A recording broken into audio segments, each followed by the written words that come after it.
प्राप्ते नाये ऐसे वेद देते वाये ऐसे वेद देते वाये ऐसे वेद देते वाये संता विना प्राप्ती नाये ऐसे वेद देती वाये ऐसे वेद देती वाये ऐसे वेद देती वाये तेने साधते साधने साधते हे तेने साधते साधते साधते तुटते भवाचे बंधन तुटते भवाचे बंधन तुटते भवाचे बंधन तेरे साधते साधने तुटते भवाचे बंधन तुटते भवाचे बंधन तुटते भवाचे बंधन एका जनार्दने संता पूर्ण करते मनोरथ पूर्ण करते मनोरथ पूर्ण करते मनोरथ एका जनार्दनी संत पूर्ण करते मनोरथ पूर्ण करते मनोरथ पूर्ण करते मनोरथ तेने साधते साधने साधती हे साधते साधते साधने तेने साधते साधने तुटते भवाचे बंधन तुटते भवाचे बंधन तुटते भवाचे बंधन तेरे साधती साधने तुटती भवाची बंधन तुटती भवाची बंधन तुटती भवाची बंधन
तुटती बैवाची बैल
हरी प्राप्तीसी उपाय धरावे संताचे ते पाय तिने साधती साधने तुटती भवाची बंधने संता विन प्राप्ती नाही ऐसी वेद देती ग्वाही तिने साधती साधने तुटती भवाची बंधने एका जनार्दनी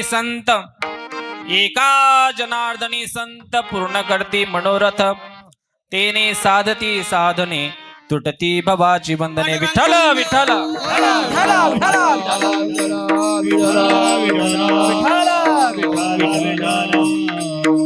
महायोग पीठे तदेवी मरत्या ब्रह्मपुंडरिकाय दातुं मुनिन्द्रे समागते तिष्ठन्तमानन्द कंदम परब्रह्मलिंगम भजे पांडुरंग पांडुरंग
पांडुरंगा करू प्रथम नमन दुसरी चरण संतांची त्यांच्या कृपादाने कथेचा विस्तारू बाबाजी सद्गुरु दास तुका सेवे लागी सेवक झालो तुमच्या लागलो तुमच्या लागलो चरणा तुमच्या लागलो चरणा सेवे लागे सेवक झालो तुमच्या लागलो निज चरणा तुमच्या लागलो निज चरणा तुमच्या लागलो निज चरणा अहो स्वामी तुकया देवा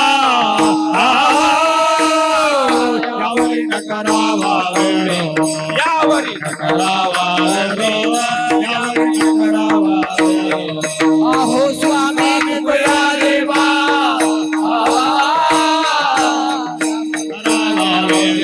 यावरी न करावा यावर करावा सेवेलागी सेवक झालो तुमच्या लागलो निज चरणा अहो स्वामी तुकया देवा यावरी न करावा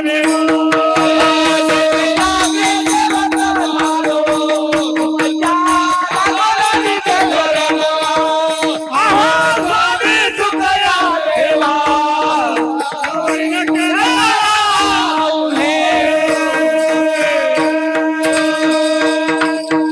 नमो ज्ञानेश्वरा करुणा करा या देळा तुमचा अनुग्रह लादलो पावन झालो चराचरी मी तयाकळा कुसरी काहीच नेने बोलतो वचने अति भाविका जयांचे केल्या स्मरण होय सगळं विद्यांचे अधिकरण तेज बंधू श्रीचरण श्री गुरुंचे चेते नमस्कारून आता विठ्ठल विठाला विठाला विठाला विठाला विठाला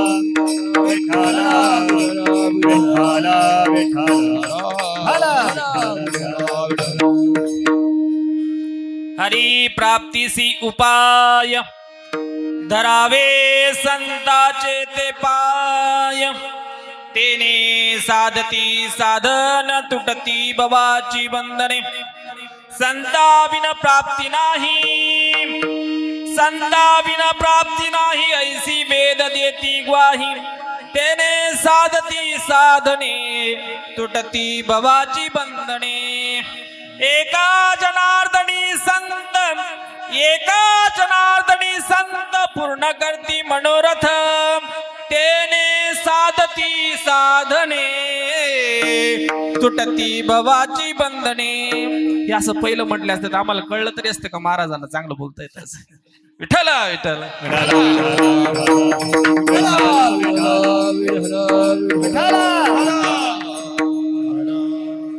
प्रत्येक गोष्टीचा एक काळ असतो महाराज काळ नाही का पंचपदीमध्ये ही गायकांची संधी असते ती आपण हिरावून घ्यायची नाही आलं लक्षात पहिली पंचपदी ही गायकांची असते कीर्तनकारानं त्याच्यामध्ये हस्तक्षेप करू नये एकदा तुमच्या गळ्यातला विणा विणेकऱ्याकडे दिला त्यानंतर जोपर्यंत विणा आपल्या गळ्यामध्ये आहे तोपर्यंत नारद महर्षी सारखं देवाचं चिंतन करावं आणि एकदा का विना नारदानं विणेकऱ्याला दिला का व्यासांसारखं तत्वचिंतन मांडावं विठ्ठल विठाला विठाला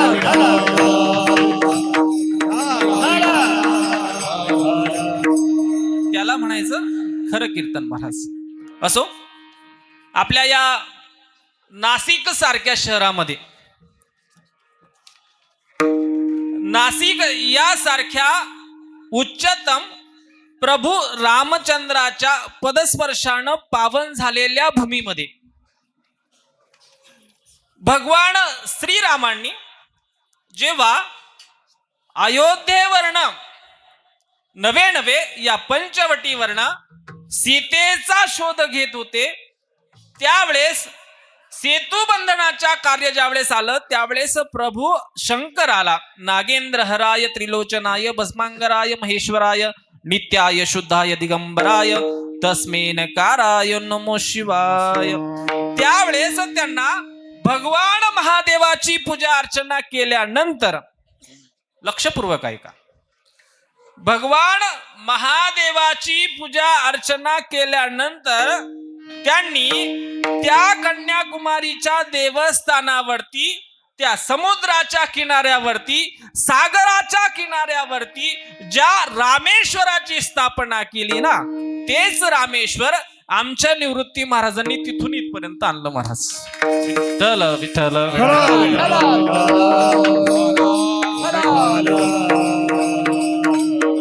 म्हणजे नाशिक वरनं रामेश्वर जाण्याचं अंतर किती महाराज?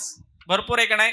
पण तिथपर्यंत आम्ही जाऊ शकत नाही, म्हणून 3 वर्षापूर्वी इथल्या सावकारानं, हिऱ्यांनी आणि निवृत्तीने थोडेसे एकेरी शब्द वापरले मी, पण त्याच्यामध्ये असा अर्थ होता, सावकार निस्ता नाव असून चालत नाही, सावकारासारखी वृत्ती असावी लागते आणि ती तुमच्यात आहे. निवृत्ती सारखं नाव असून चालत नाही, भगवंताबद्दलची तेवढी तळमळ असावी लागते, भगवंताबद्दलचं तेवढं वैराग्य आपल्या मनामध्ये यावं लागतं, तर ज्ञानाची पहाट फुटत असते. आणि त्या निवृत्ती महाराजांनी इथं ज्ञान सप्ताह आयोजित केलेला आहे महाराज. आता सावकार असला ना महाराज, तरी ती प्रत्येक गोष्ट पारखून घेत असतो महाराज. सावकाराचं काम आहे. तुम्ही कधी जा, बायांना आपल्यापेक्षा जास्त अनुभव आहे. त्यांना कसा अनुभव आहे? घरामध्ये अडीअडचण असली का बाईला आपला दागिना एखाद्या सोनाराकडे, सावकाराकडे गहाण ठेवावा लागतो. त्यावेळेस तो सावकार ती गोष्ट बरोबर आहे का नाही, त्या गोष्टीची पारख त्या सावकाराला किंवा त्या सोनाराला असावी लागते. अशा हिऱ्यांची पारख असणारे हिरे साहेब सुद्धा इथं उपस्थित आहे महाराज. विठ्ठल विठ्ठल.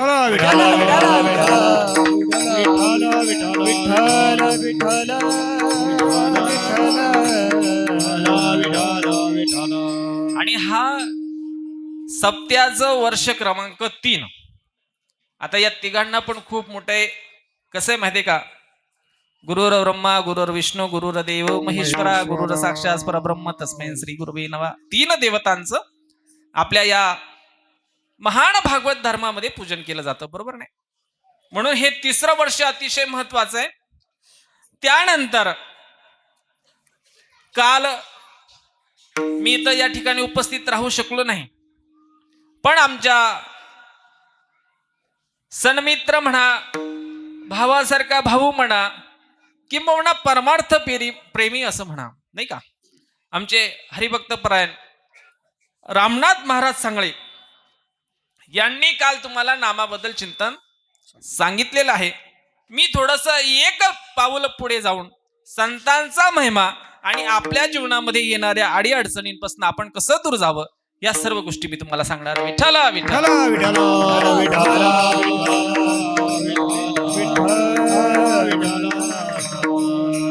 आता इथे खूप मोठे महाराज आहे, मला प्रत्येकाचं नाव घेणं शक्य नाही, पण क्षमा मागून मी तुमचं आसाराम महाराज, नाव सांगा महाराज, बाळासाहेब जमधडे महाराज यांचं खूप मोठं नाव आहे, ते मी तुम्हाला पुढे जाऊन नावामध्ये जमधडे म्हटल्यावर पुढे विचार करा तुम्ही. काळे साहेब, आमचे विश्वास महाराज पाटील साहेब, एकनाथ महाराज का ज्यांचा आज आपण अभंग घेतलाय महाराज, राठोड महाराज, विकास महाराज काकड का ज्यांच्या संगतीत राहून परमार्थाचा विकास होतो असे आमचे विकास महाराज, आमचे भालदार चोपदार हे साधे नाही, यांनी अखिल भारतीय मराठी संमेलनामध्ये संपूर्ण महाराष्ट्रामधनं फक्त त्यांचीच निवड झाली होती असे आमचे मोरे महाराज, भोर महाराज. वाचताना तो भचा म आणि इतिहासामध्ये धच्या मला खूप मोठी किंमत आहे. विठ्ठल विठ्ठल.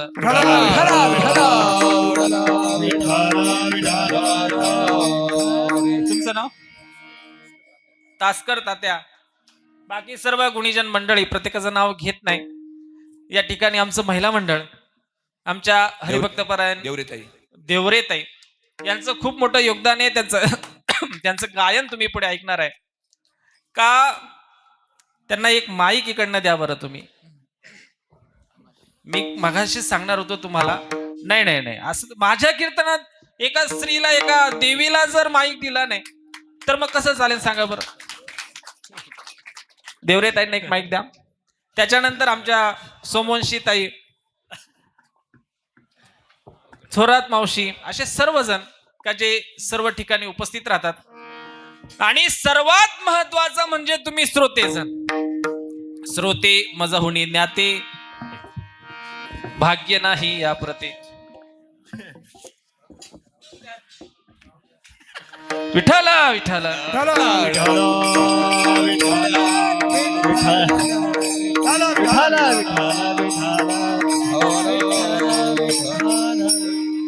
हरी प्राप्तीसी उपाय धरावे संतांचे ते पाय, तेने साधती साधन तुटती भवाची बंधने. थोडं महत्वाचं सांगायचं राहिलं का सर्वांचे नावं घेऊन झाले, पण हा आवाज तुमच्यापर्यंत जे पोहोचवतात ते आमचे विश्वगुरु. नाव पण खूप चांगलं आहे बरं, मोदींनी खूप प्रख्यात केले तुमच्या नावाला. मीच ब्रँडिंग करतो असं नाही, तुमचं म्हणजे तुमच्या साऊंड सिस्टीमचं नाव मोदी सुद्धा तुमच्या साऊंड सिस्टीमची प्रशंसा करतात. विश्वगुरु साऊंड सिस्टीम चापडगाव, त्यांचे आभार. आमचे सन्मित्र मारुती महाराज पवारही या ठिकाणी उपस्थित आहे. व्हिडिओ शूटिंगला पण सर्वजण या ठिकाणी उपस्थित आहे. तुम्ही सर्व श्रोतेजन असं सर्वांचे आभार. बसलेल्यांमध्ये असणारे महाराज, उभे असणाऱ्या महाराजांचे पण या ठिकाणी मी तुम्ही नावं घेतो. आणि तत्पूर्वी आपल्या या संपूर्ण सोहळ्याला ज्या नाद ब्रह्मांड साथ द्यावी, संगीतानं साथ द्यावी, असे आमचे हार्मोनियम वादक विठ्ठल महाराज सानप, ज्यांच्या नावामध्येच पांडुरंगाचं नाव आहे असं काय सांगायचं सांगा बरं.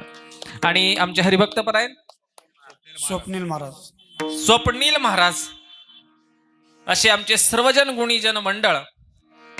आणि तरी पण एवढी सर्व मंडळी उपस्थित असताना सुद्धा एका माणसाची रुखरुख आम्हाला लागते नाही का, असे आमचे हरिभक्त परायण पंढरीनाथ महाराज डांगे साहेब.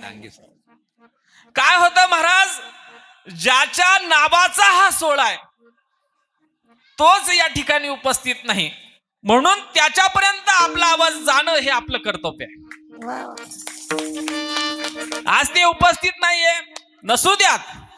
भगवान पांडुरंग परमात्मा हा प्रत्येक ठिकाणी उपस्थित असतो. त्याच भगवान पांडुरंग परमात्म्याची प्राप्ती आपल्याला व्हावी असं अभंगाचं प्रतिपाद्य असा विषय. एक हा अभंग मुळात एकनाथ महाराजांचा आहे बर का. कुणाचा आहे? एकनाथ महाराजांचा. जसे तुम्ही आम्ही संसारिक आहोत तसेच एकनाथ महाराज सुद्धा संसारिक आहेत. बरं, तुम्हाला जेवढा चांगला संसार करता येत नाही त्याच्यापेक्षा ज्यांनी संसार जिंकला, ज्या संसारामध्ये पांडुरंग परमात्मा श्रीखंड्याच्या रूपामध्ये एकनाथ महाराजांच्या घरामध्ये एक नाही, दोन नाही, तीन नाही, अशी 36 वर्षाच्या पांडुरंग परमात्म्यानं एकनाथ महाराजांच्या घरामध्ये पाणी वाहिलं. त्या आवडीने पाणी ज्या घरी चक्र पाणी वाहे,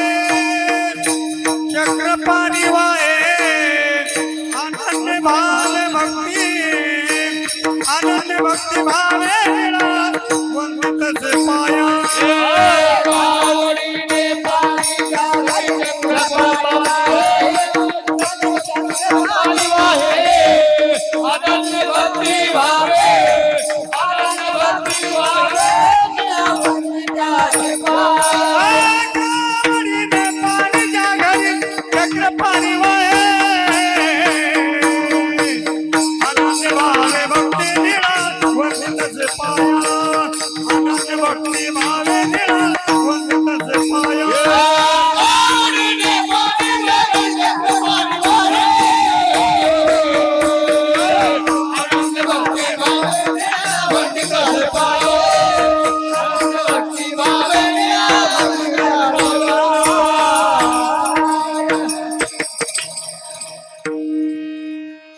एकनाथ महाराजांचा संसार इतका तेजस्वी आणि ओजस्वी होता की पांडुरंग परमात्मानं श्रीखंड्याच्या रूपामध्ये एकनाथ महाराजांच्या घरी पाणी वाहिलं. महाराज इतका श्रीमंत संसार बर का, इतका आदर्श संसार कुणाचा होता महाराज?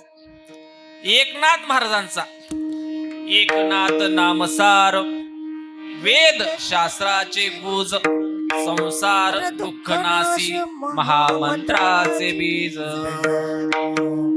एकनाथ महाराजांची आरती. महाराज आरती एकनाथा महाराजा समर्था त्रिभुवनी तुझी जगत गुरु जगन्नाथा आरती एकनाथा.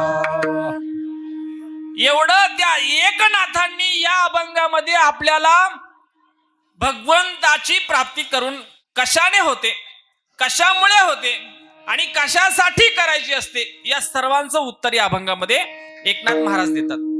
काय होतं, बऱ्याच वेळेस आपल्याला असं वाटतं का आमचा संसार सुखाचा झाला पाहिजे, वाटतं का नाही?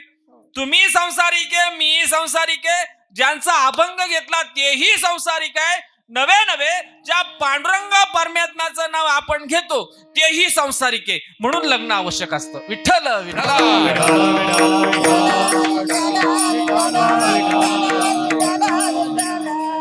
परमार्थ असं सांगत नाही का तुम्ही विवाह करू नका, परमार्थ असं सांगत नाही तुम्ही संसार करू नका. फक्त आम्ही एवढं सांगत आलो तुम्हाला की संसार दुःख मुळे चहूकडे इंगळ, विश्रांती नाही कोठे रात्रंदिवस तळमळ. पण आम्ही असं म्हटलं का, किंबहुना तुकाराम महाराज असं म्हटलं का की हा संसार सोडून द्या, असं म्हटलं का?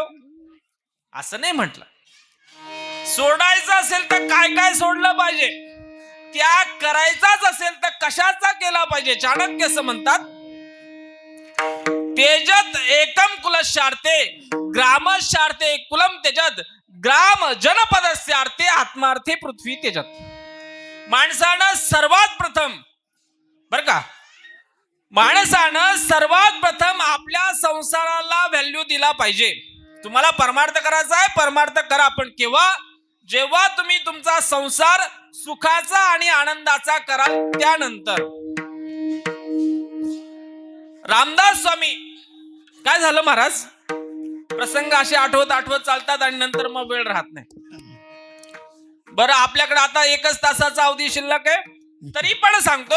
रामदास स्वामी बहल्यावर चढले, नारायण नाव असताना विवाह संपन्न सोहळा होत होता आणि त्या ब्राह्मणानं म्हणायला सुरुवात केली, राजा भीम रुक्मिणी सनयनी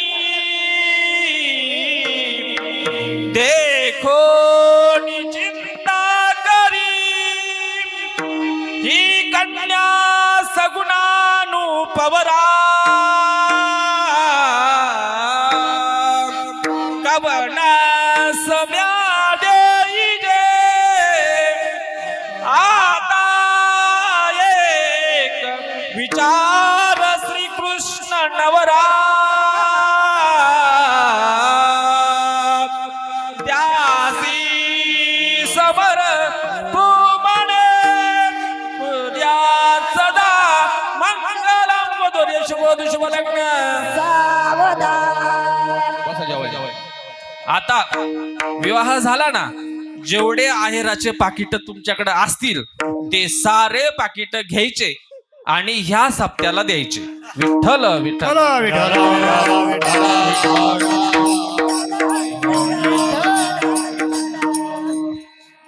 नारायण महाराज तिथं उपस्थित होते. ते बोल्यावर चढलेलं ब्राह्मणानं असं मंगलाष्टक म्हटलं आणि म्हटल्याबरोबर त्या रामदास स्वामीनं त्या ब्राह्मणाला विचारलं, महाराज तुम्ही म्हणतात आम्ही इथं लग्नाला उपस्थित आहोत, तुम्ही म्हणतात हे शुभ आहे बर का. रामदास स्वामींचे प्रश्न आहे लग्नाबद्दलचे का जे तुम्ही आम्हाला पडतात. कधी कधी आम्हाला पण असं वाटतं. मी सकाळीच दराडे महाराजांना म्हटलं का महाराज, त्यांचा फोन आला, आज तुमचं कीर्तन आहे, तुम्हाला लवकर आलं पाहिजे. मी म्हटलं आता काय करावा, लग्न करून मलाही पस्तावा झालाय आणि तुम्हालाही पस्तावा झालाय, त्यात काय सांगायचं आता, नाही का. विठ्ठल विठ्ठल.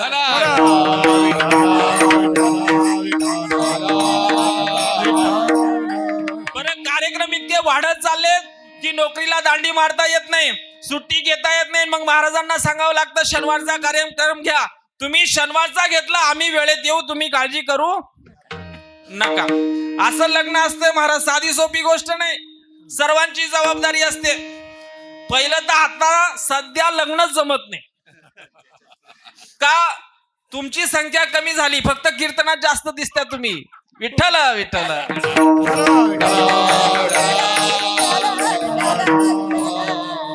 बरं, कीर्तनात पण तुम्हीच का जास्त चांगल्या दिसतात किंवा जास्त प्रमाणामध्ये असतात आणि पुरुष का कमी असतात, याचं चाणक्य उत्तर देतात बरं का, मी नाही. श्रीनाम द्विगुण आहारो बुद्धिस्तासा चतुर्गुणो साहसम षडगुणम चैवे कामो अष्टगुण उच्चते.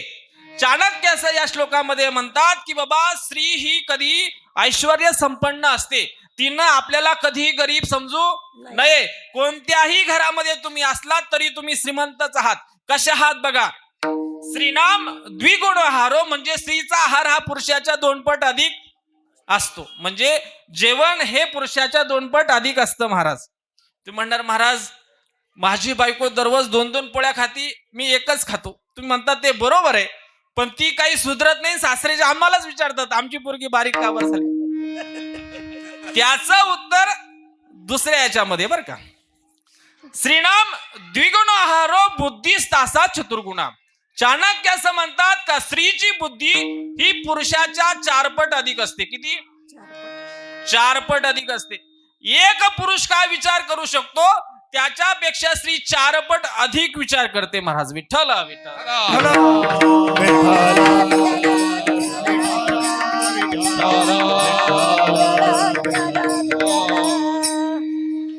स्त्री पुरुषाच्या 4 पट अधिक बुद्धिमान असते. ती कशी असते बघा. आपल्याला फक्त घरातून डबा उचलायचा 9 वाजता, संध्याकाळी 6 पर्यंत आपण आपलं काम करणार. 7 वाजता घरी आल्यानंतर बायको 1 कपामध्ये चहा, एका हातामध्ये पाणी घेऊन आपल्या समोर उपस्थित राहते महाराज. आपण 8च तास काम केलं एकाच मालकाच्या हाताखाली. आता याच्यामध्ये पण मोठी गडबड आहे महाराज. कुग्राम वासो कुलहीन सेवा कुभोजनम क्रोधमुखीच भार्या पुत्रोंच मूर्खो विधवाच कन्या विनाग्नी नयना षटप्रदंती कायम. चाणक्य सांगतात बाबा तुमच्या दुःखाची कारण 6 असू शकतात. ते या श्लोकामध्ये सांगितलंय, ते पुढे सांगतो. विठ्ठल विठ्ठल.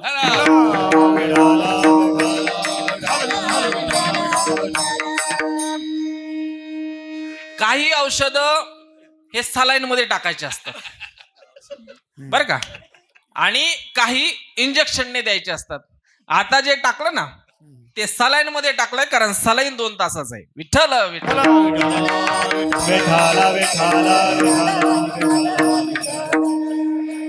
आणि मग गंमत अशी झाली महाराज, स्त्रीचा बुद्ध्यांक हा पुरुषाच्या 4 पट अधिक असतो. आपण 8च तास काम करतो. तिला घरामध्ये उपस्थित राहिल्यानंतर आपल्या सासू सासऱ्यांचं बघायचंय.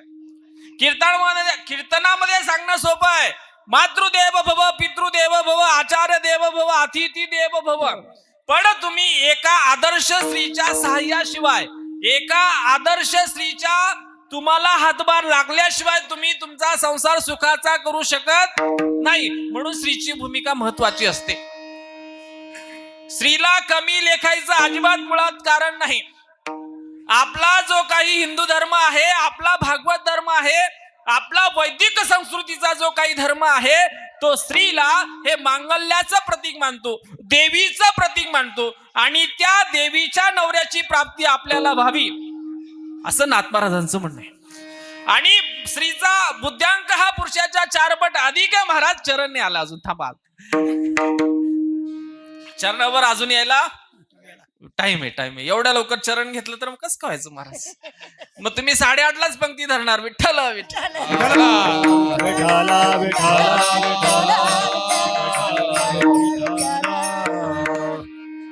आपल्याला 8 तास काम करावं लागतं. त्या महिलेला आपल्या घरातील नवऱ्याचं करावंच लागतं. ते तिचं कसं पतिव्रता असते बिचारी, तिला आपल्या पतीचं करावंच लागतं, आपल्या मुलांचं करावंच लागतं. त्यासोबत ती आपल्या सासू सासऱ्यांना सुद्धा सांभाळते. जर आपल्याला आपल्या आई वडिलांची सेवा व्हावी असं वाटत असेल तर आपण स्त्रीचा मान सन्मान ठेवायला शिकलं पाहिजे. जर आपण आपल्या घरातल्या स्त्रीला मान सन्मान देत नसू तर तुम्हाला कीर्तनात सांगण्याचा कोणताही अधिकार उरत नाही. जर म्हणजे बऱ्याच वेळेस आम्ही ऐकतो बरं का महाराज, बऱ्याच वेळेस आम्हालाही कुठं प्रश्न असे विचारले जातात की महाराज तुम्ही जे कीर्तनामध्ये स्पष्ट करतात ते कीर्तनामध्ये ऐकायला जरी बरं असलं पण ते घरामध्ये जरा कठीणच आहे हो. ते म्हटलं ते पण बरोबर आहे.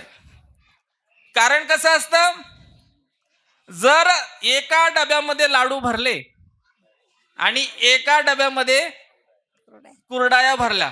आवाज कसाचा आहे? कुरडाईंचा. कुरडयांचा. म्हणून विठ्ठल विठ्ठल.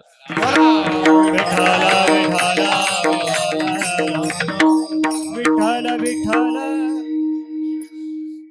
मग अशी गंमत असते महाराज. पण स्त्रीला आमच्या धर्मानं अनन्य असं सर्वसाधारण महत्व दिलेलं आहे. संपूर्ण रामायण घडलं कुणासाठी हो? एका सीता मातेसाठी. संपूर्ण रामायण कुणासाठी आहे? सीता मातेसाठी आहे. बरं, सीतेचा काही दोष आहे का? सीतेचा काही एक दोष नाही. कधी कधी माणसाचा चांगला विचार, बरं का, एक गोष्ट मी या कीर्तनामध्ये तुम्हाला नमूद करतो. कधी कधी एखाद्या माणसाकडे जो काही चांगला गुण असतो त्या चांगल्याच गुणाचे लोक शत्रू बनतात. लक्षात ठेवा. आता हे बरोबर म्हटले ना तुम्ही. आता मी श्लोक सांगतो. प्रमाण द्यायला पाहिजे ना. निस्तच कीर्तनात सांगितलं तुम्ही महाराज सीतेचा काही दोष नव्हता, पण शेवटी प्रमाण असलं पाहिजे. प्रमाणाशिवाय कीर्तनामध्ये बोलू नाही. विठ्ठल विठ्ठल.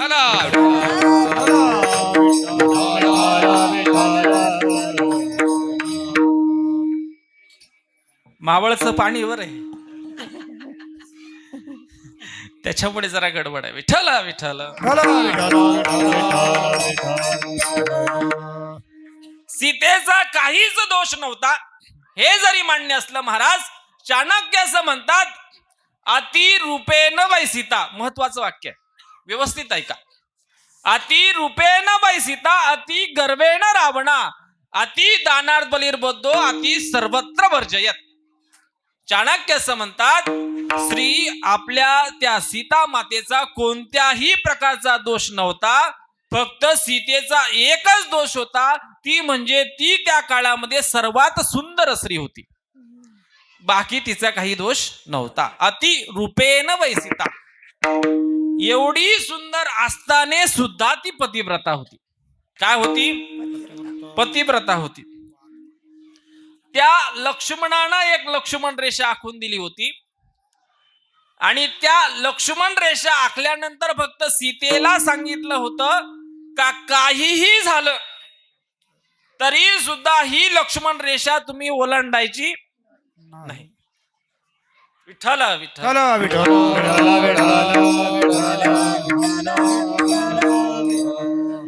माता का म्हणून ओलांडायची नाही? तर तुमचा जो पती आहे तो मर्यादा पुरुषोत्तम आहे. बर का, लक्षपूर्वक ऐका. सर्व चिंतन सर्व कीर्तन आपण तुमच्या श्रोत्यांसाठीच आहे. निस्ताच कोट घालून चालत नाही महाराज. त्या कोटासारखं बोलता आलं पाहिजे ना. विठ्ठल विठ्ठल.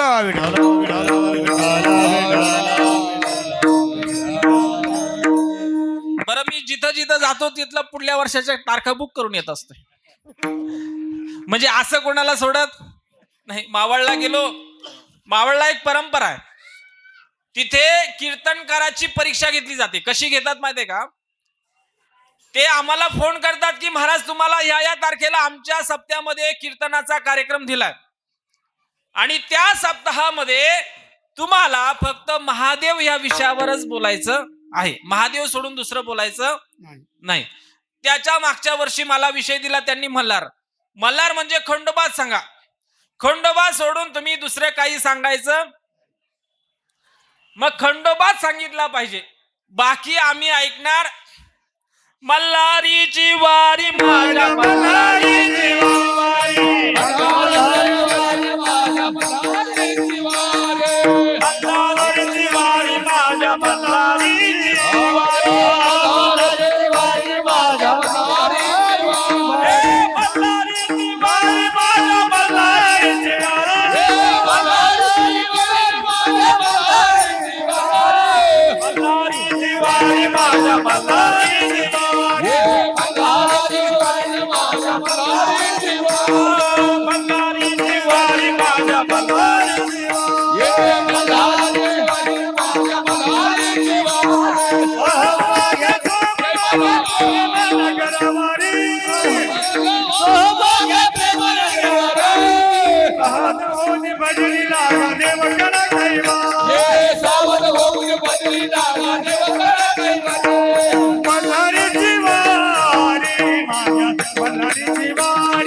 मल्हारी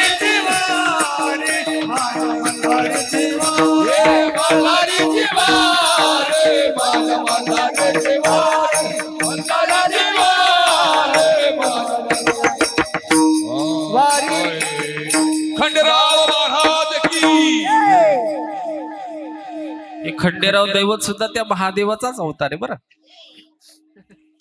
आणि मग त्यावेळेस आम्ही खंडेराव महाराज सांगितले तिथे. मग त्यांनी सांगितलं महाराज पुढल्या वर्षी सुद्धा तुम्हालाच आम्ही कीर्तन देणार, पण विषय मात्र दुसरा. आणि मी अभिमानानं सांगतो, स्वाभिमानानं सांगतो आणि गुरुच्या कृपेनं बोलतो महाराज, मावळ सारख्या प्रांतामध्ये आळंदीच्या ज्ञानाच्या किनाऱ्यावरती उपस्थित असणाऱ्या कीर्तनकारांमध्ये एकही कीर्तनकार रिपीट झाला नाही, फक्त मीच एकटा रिपीट होतो. आणि त्यांनी कारण सांगितलं महाराज का तुम्ही जे चाकोरीबद्ध सांगितलं, तुम्हाला खंडोबा सांगितला ना, तुम्ही खंडोबाच सांगितला, पुढल्या वेळेस महादेव सांगा. आणि ह्या वेळेस सुद्धा मी महादेव सांगितला. नागेंद्र हराय त्रिलोचनाय भस्मांगराय महेश्वराय नित्याय शुद्धाय दिगंबराय तस्मेने काराय नमो शिवाय हे सांगून आलो. आणि सांगितल्यावर त्यांनी सांगितलं महाराज पुढल्या वर्षी सुद्धा तुम्ही दुसरा काहीतरी विषय आम्ही तुम्हाला देऊ, पण तिसऱ्या वर्षाचं सुद्धा कीर्तन तुमच्याकडेच. कशासाठी हो, हे कशामुळे माहितीये का? या पाठीमागे एक गोष्ट असते का आपल्या पत्नीनं त्या स्त्रीनं नवऱ्याच्या खांद्याला खांदा लावून आपला संसार सांभाळला की नवरा परमार्थ करू शकतो. लक्षात ठेवा. विठ्ठल विठ्ठल विठाला विठाला विठाला विठाला विठ्ठल. आपला मुद्दा होता की स्त्रीची बुद्धी ही पुरुषाच्या 4 पट अधिक असते. तिला सर्वांचा सांभाळायचंय महाराज, आणि आपल्या पतीला सांभाळायचंय, आपल्या नवऱ्याला सांभाळायचंय, आपल्या आई वडिलांना सांभाळायचंय, सासू सासऱ्यांना सांभाळायचंय. हे सर्व बरोबर आहे, पण हे सर्व करत असताना सुद्धा चाणक्य असं सांगतात की ज्यावेळी घरामध्ये अडी अडचणीचा काळ येतो, नवरा हतबल होतो, त्यावेळेस हीच स्त्री तिचं धाडस दाखवत असते महाराज. मग ते धाडस किती आहे महाराज? श्रीनाम द्विगुणो आहारो बुद्धिस्तासा चतुर्गुणो साहसम षडगुणम चैवे. काय म्हणतात का स्त्रीचं धाडस हे पुरुषाच्या 6 पट अधिक आहे. किती? तुम्ही कोरोना पाहिला ना, कोरोना साऱ्या पुरुषांनी कंप्लीट केला, बाईनं कधी केले का? तिनं सांगितलं बाबा शेवटी मुलगाही माझाच आहे, नवराही माझाच आहे, सासराही माझाच आहे. हे सर्व कुणाचे हो? सर्व माझेच आहे ना. त्यांचा सांभाळ कुणी केला असेल तर तो स्त्रीनं केला महाराज. मग ते रामदास स्वामी म्हटले का हे जर शुभ आहे, हे जर मंगल आहे आणि जसर संसार सुखाचा आहे तर तुम्ही सावधान का म्हटले? मुद्दा इथं होता महाराज. मुद्दा सोडायचा नाही म्हणून तिसऱ्या वर्षाचं कीर्तन आलंय, फुकट नाही. विठ्ठल विठ्ठल. विठाला विठाला विठाला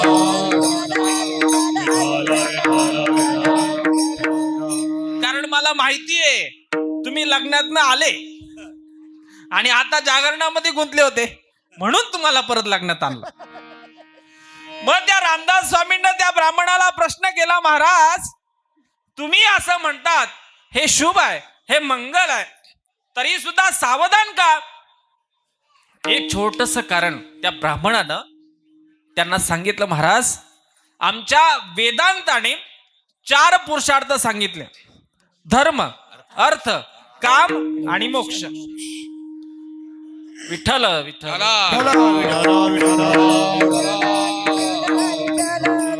मग हे 4 पुरुषार्थ जर आम्हाला प्राप्त करायचे असेल तर आम्ही संसार केला पाहिजे.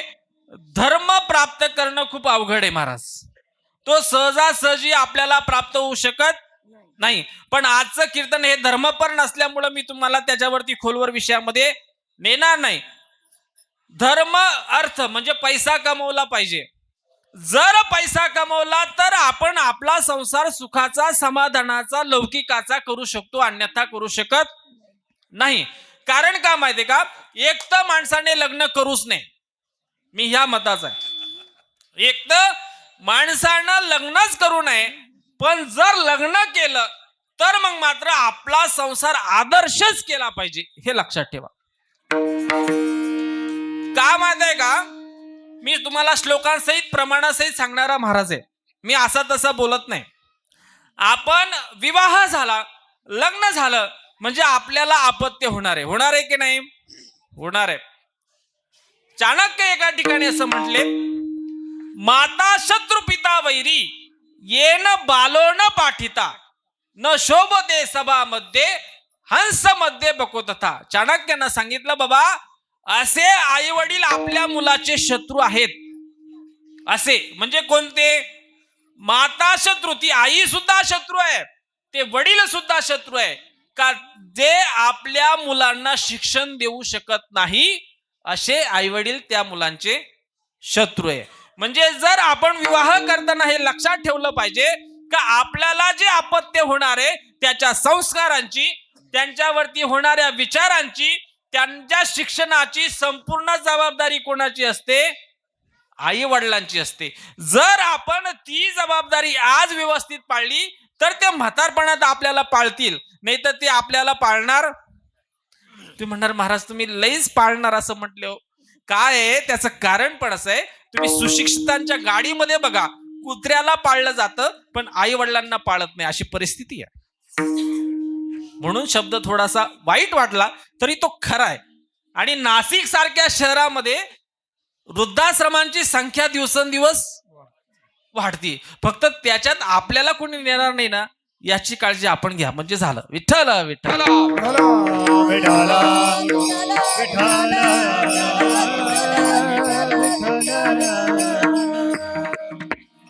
मग त्या रामदास स्वामींनी विचारलं महाराज तुम्ही सांगतात बरोबर आहे, पण एवढी सर्व जबाबदारी जर आम्ही आमच्यावरती घेतली तर मुळामध्ये मी नारायण आहे, आणि एवढा नारायण जर मी असेल आणि माझ्याकडे संपूर्ण प्रभू रामचंद्र आहे ना, त्या प्रभू रामचंद्रावरती माझं खूप प्रेम आहे.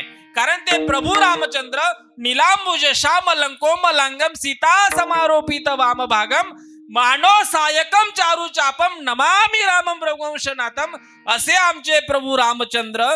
त्या प्रभू रामचंद्रावरती माझं नितांत प्रेम आहे आणि तो प्राप्त होण्यासाठी म्हणून मला हा संसार करायचा नाही. मग काय करावं लागेल त्या भगवंताच्या प्राप्तीसाठी? ते अभंगाचं पहिलं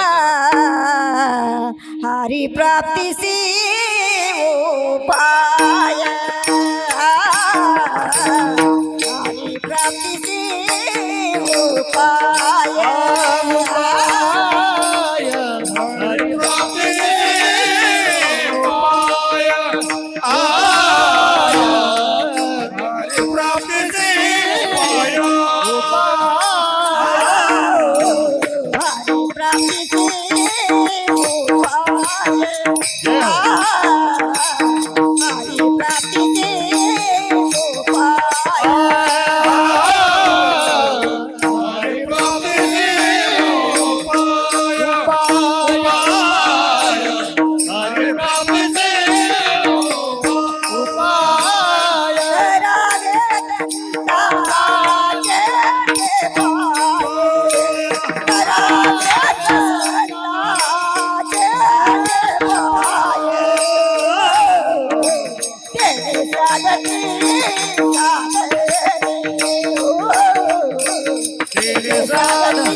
हरी प्राप्तीचे उपाय धरावे संताचे ते पाय, तेने साधती साधने तुटती भवाची बंधने.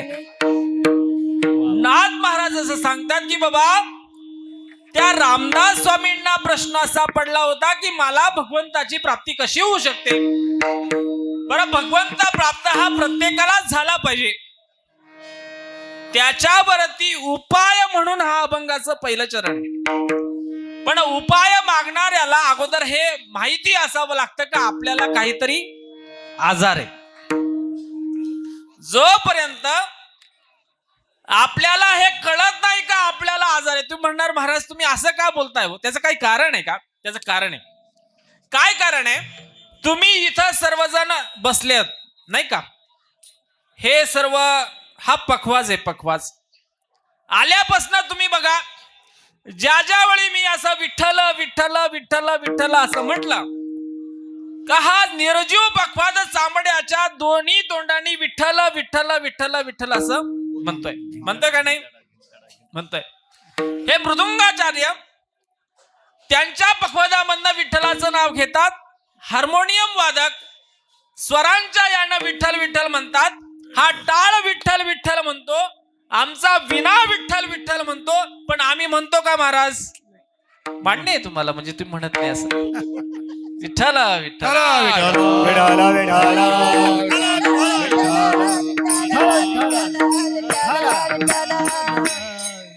नाही, मी हे तुमच्यासाठी मुळात सांगत नाही. हे पण लक्षात घ्या की मला याच्यातनं तुम्ही विठ्ठल विठ्ठल म्हणावं असं मला म्हणायचं नाही. मला सांगायचं आहे का जो निर्जीव आहे तो सुद्धा देवाचं नाव घेतोय.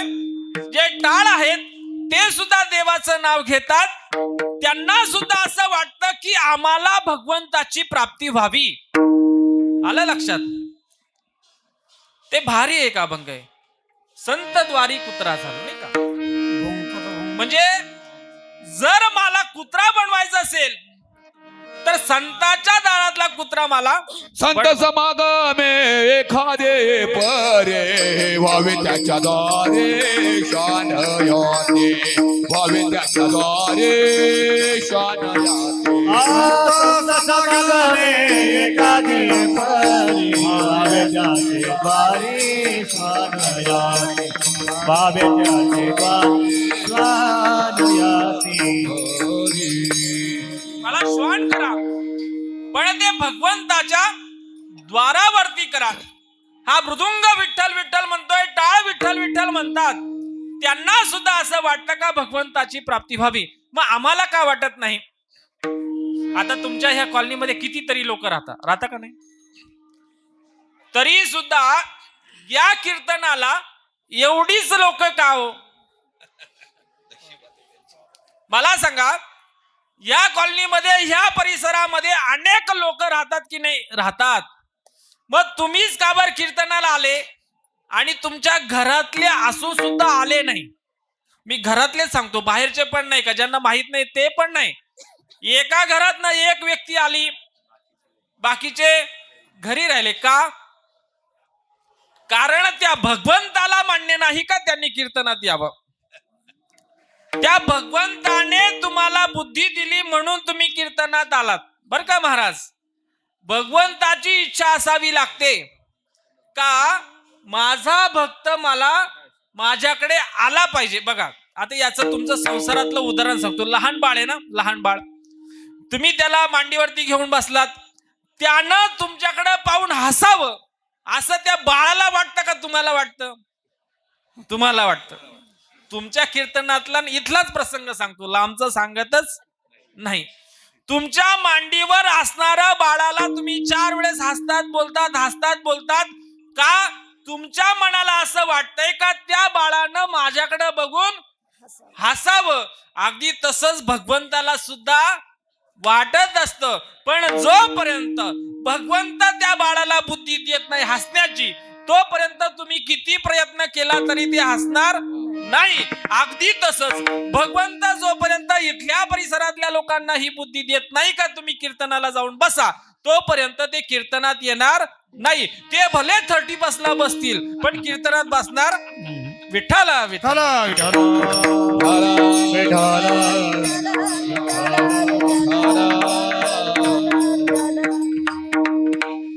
तरी सुद्धा प्रश्न असा पडतो महाराज, तुम्ही म्हणतात हे प्रमाणित आहेत, त्या भगवंतानं आपल्याला बुद्धी दिली पाहिजे, हे सांगतात, हे पण बरोबर आहे, पण त्यांना बुद्धी देण्यासाठी तरी कुणीतरी असला पाहिजे ना, म्हणून त्याचं नाव संत आहे महाराज बरं का.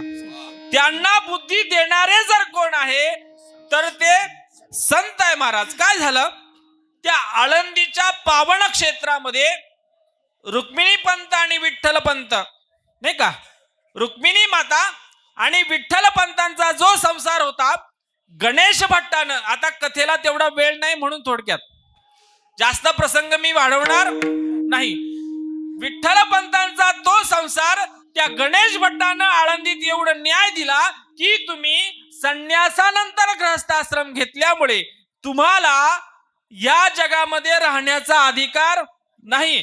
मग आता येथ जाती कुळ अप्रमाण हे जरी ज्ञानेश्वरांनी सांगितलं असलं तरी सुद्धा तुम्हाला जीवन जगता येणार नाही. तुम्हाला जर असं वाटत असेल का तुमच्या मुलाबाळांना या समाजानं समाजात घ्यावं तर तुम्हाला इंद्रायणीच्या डोहामध्ये देहांत प्रायचित्त घ्यावं लागेल. आता हे गणेश भट्टांनी सांगितलं आणि आपल्या आई वडिलांचं आपल्या मुलावरती इतकं प्रेम असतं ना महाराज, का त्या मुलांच्या प्रेमापोटी, त्या मुलांच्या सुखासाठी आपले आई वडील आपला जीव सुद्धा देतात. आणि विठ्ठल पंतांनी, रुक्मिणी माताने त्या इंद्रायणीच्या डोहामध्ये आपला प्राणत्याग केला महाराज. एक दिवस ज्ञानेश्वर माऊली हातामध्ये झोळी घेतली, खांद्याला झोळी अडकवली आणि ती झोळी घेऊन त्या आळंदी क्षेत्रामध्ये आले. कुठे आले? आळंदी क्षेत्रामध्ये आले. आळंदी क्षेत्रामध्ये आल्यानंतर रामेश्वर भट्टाच्या घरासमोर उभे राहिले, झोळी आसरी पसरवली आणि ते म्हणाले, भिक्षाम देही. काय म्हटले ते? त्यांनी सांगितलं, महाराज आम्हाला काहीतरी भिक्षा वाढा, भिक्षाम देही. हे ऐकल्यानंतर त्या रामेश्वरांची पत्नी बाहेर आली. आल्यानंतर तिनं बघितलं, अरे आपला ज्ञाना आलाय आणि ज्ञानाला आपल्या त्या झोळीमध्ये काही टाकावं. तेवढ्यात त्या रामेश्वरांनी सांगितलं, त्याला काही वाढायचं नाही, त्याला अन्न देण्याचा अधिकार त्यांनी गमावलेला आहे, त्यांना अन्न खाण्याचा सुद्धा अधिकार राहिला नाही, सर्व धर्म भ्रष्ट केलाय, त्यांना आता ह्या जगामध्ये जगण्याचा अधिकार राहिलेला नाही. ज्ञानेश्वर माऊलीला वाईट वाटलं, मनामध्ये थोडासा राग आला आणि तसेच त्यांनी थोडस पुढे गेले. विसोबा चाटींचं घर होतं महाराज. विसोबा चाटींच्या घरासमोर जाऊन ज्ञानेश्वरांनी हात जोडले आणि माऊलीने सांगितलं, भिक्षाम देही. परत उच्चार केला महाराज, अशी झोळी पसरवली गेली, बोललं गेलं, भिक्षाम देही असं म्हटलं. तो आवाज त्या विसोबा चाटीच्या पत्नीच्या कानावरती गेला. तो आवाज त्या विसोबा चाटींच्या पत्नीच्या कानावरती गेल्यानंतर त्या आईचं हृदय कळवळलं. आईला वाईट वाटलं की अरे या लहान लहान मुलांची आई वडिलांनी या इंद्रायणीच्या डोहामध्ये देहांत प्रायचित्त घेतलं, आता यांना कुणाचा आधार राहिला नाहीये. आता जर आधार कुणाचा असेल तर ह्या आळंदीच्या ग्रामस्थांचा आहे महाराज. यांच्याशिवाय यांना कुणाचा आधार आहे का? नाही. आणि त्या ज्ञानेश्वरांनी म्हटलं, भिक्षाम देही. तेवढ्यात विसोबा चाटींनं बघितलं, अरे विठ्ठलाचा मुलगा दिसतोय. त्यांना राग आला. हो, काय गुन्हा केला होता त्या ज्ञानेश्वरांनी? सांगा ना तुम्ही, काय गुन्हा केला होता? काहीच गुन्हा केला नव्हता. त्या समाजासाठी असंख्यपणे झडणारा ज्ञानोबा. आणि त्या विसोबा चाटींना बघितलं. विसोबा चाटी घरामध्ये गेले आणि गेल्यानंतर त्यांनी एका गायीच्या शेणाचा पोह उचलला आणि तो पोह उचलून त्यांनी त्या ज्ञानोबा माऊलीच्या झोळीमध्ये टाकला. काय वाटलं असेल त्या 14 वर्षाच्या मुलाला? सांगा बरं तुम्ही. आणि त्या ज्ञानोबा माऊलीने ती झोळी घेतली, त्याचा वास येऊ लागला, भयानक खूप प्रचंड असा राग आला महाराज. तो राग इतका अनावर झाला, पळत पळत पळत पळत पळत पळत ते त्या सुवर्ण पिंपळाला जाऊन त्यांनी मिठी मारली. रडू लागला ज्ञानोबा माझा. चला आळंदीला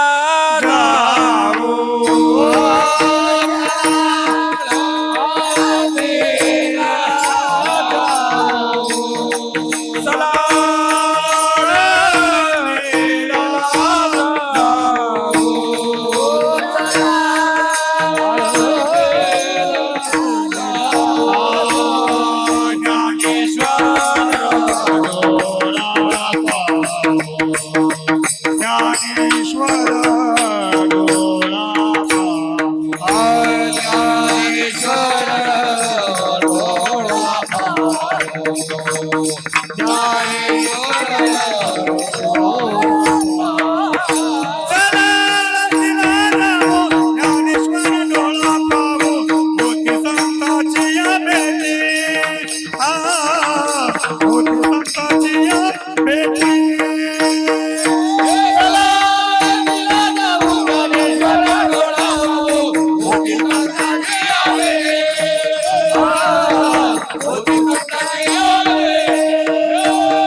असे ज्ञानोबा माऊली ज्ञानोबाच्या झोळीमध्ये त्या शेणाचा पोहोचा वास येऊ लागला.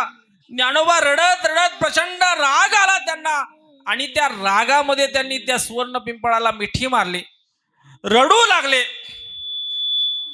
आई बाबांना आठवू लागले. महाराज दुःखित अंत करणारे ज्ञानोबा माऊली तिथून निघाले. इंद्रायणीच्या काठानं ते चालू लागले. बाजूला असणाऱ्या लहान मुलांनी बघितलं, ते खेळत होते, रांगत होते. त्यांनी बघितलं, अरे ज्ञाना चाललाय, अरे ज्ञाना चाललाय, अरे ज्ञाना चाललाय. आणि ज्ञानोबा त्या ठिकाणून जात असताना त्या एका मुलानं सांगितलं, अरे ती संन्यासाची पोरं आहेत, संन्यासाची कार्टी आहेत. हा दगड घ्या त्यांना मारा, हा चिखल घ्या त्यांना मारा. आणि खरंच त्या लहान मुलांनी चिखलाचा एक हातामध्ये चिखल घेतला आणि त्या ज्ञानोबा रायांच्या मस्तकावरती फेकून मारला. महाराज पण आपण फक्त संन्यासाची मुलं आहोत, आपल्याला या जगामध्ये राहण्याचा अधिकार नाही. एवढी विवंचना त्यांच्या मनामध्ये आली. ते रडू लागले. पळत पळत पळत पळत पळत गेले त्या सिद्धपेठावरती. विठ्ठलपंतांनी बांधलेल्या त्या पर्णकुटीमध्ये जाऊन गेले. गेल्यानंतर आतमध्ये गेले, रडू लागले महाराज. आणि रडताना त्यांनी त्या ताटी लावून घेतली. एवढा अन्याय समाजानं त्या मुलांवरती केला, ज्ञानोबा रायांवरती केला, निवृत्ती रायांवरती केला. महाराज ज्ञानोबा रडू लागले. आणि ज्ञान खरंच रडतं, लक्षात ठेवा. ज्ञान खरंच रडतं. ज्या ज्यावेळी ज्ञानाच्या अहंकाराला तडा जातो त्या त्यावेळेस ज्ञान रडत असतं. आणि मग ते रडलं तर त्यावेळेस मग मात्र ती मुक्ताबाईनं बघितलं, माझा ज्ञाना दिसत नाही. निवृत्तीने विचारलं, अरे ज्ञाना कुठं गेलाय? शोधाशोध सुरू झाली. सोपान इकडे तिकडे बघू लागला. कोणाला समजे ना आमचा ज्ञाना कुठे गेला. आणि मुक्ताईनं बघितलं, अरे ज्ञाना तर घरामध्ये आहे, रडतोय, दुःखित अंतकरणाने रडू राहिलाय. काय झालं? ज्ञानोबांनी आवाज दिला, मला या समाजाचा प्रचंड राग आला. एवढा अन्याय त्यांनी माझ्यावर केलाय. वाटलं तर क्षणामध्ये जाळू शकतो, क्षणामध्ये भस्म करू शकतो, पण माझा तो स्वभाव नाही. मी या समाजाला कधी माफ करणार नाही. आणि मग त्यावेळेस मुक्ताईनं सांगितलं, अरे ज्ञाना, साहे अपराध जनाचा, साहे अपराध जनाचा, साहे अपराध जनाचा, साहे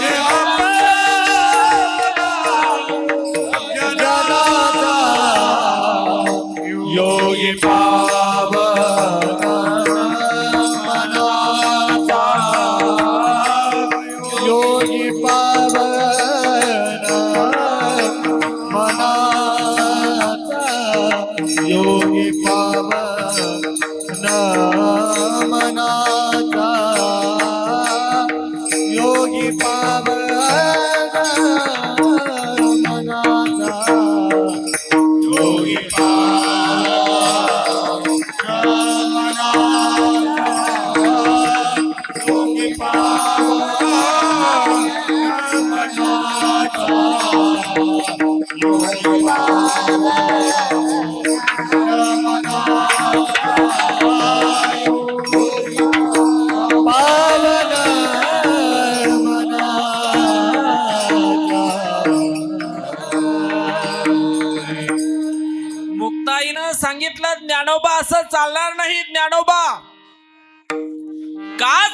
नाही. त्याचं उत्तर देताना मुक्ताईनं सांगितलं, योगी पावन मनाचा साही अपराध जनाचा. ही लोक चांगल्या लोकांवरती अन्याय करत आली, ते पुढेही करणारे, इतिहासातही केलाय. पण चांगल्या लोकांनी चांगलं कर्म करण्याचं कधी सोडायचं नसतं, मुक्ताईनं सांगितलं. कारण तुम्ही चांगला आहात. तुम्हाला एक गोष्ट मी तुम्हाला सांगतो महाराज, तुम्हाला कीर्तनाला जर येता येत नसेल ना तर येऊ नका, आग्रह नाही. धाडसाचं पण भक्कमपणे बोलतो, ठासून बोलतो. यायचं नसेल तर येऊ नका, पण जे कीर्तनाला जाताय ना त्यांना कमीत कमी अडवू तरी नका. तुम्हाला सत्य बोलता येत नाही बोलू नका, पण कमीत कमी जे चांगलं सत्य बोलतात त्यांना तरी बोलू द्या. का बोलू द्या? प्रमाण पाहिजे. तुका म्हणे सत्य कर्म भावे साय घातलिया भय नरका जाणे. घातलिया भय नरका जाणे. घातलिया भय नरका जाणे. घातलिया भय नरका जाणे. तुका म्हणे घातलिया भय नरका जाणे. घातलिया भय नरका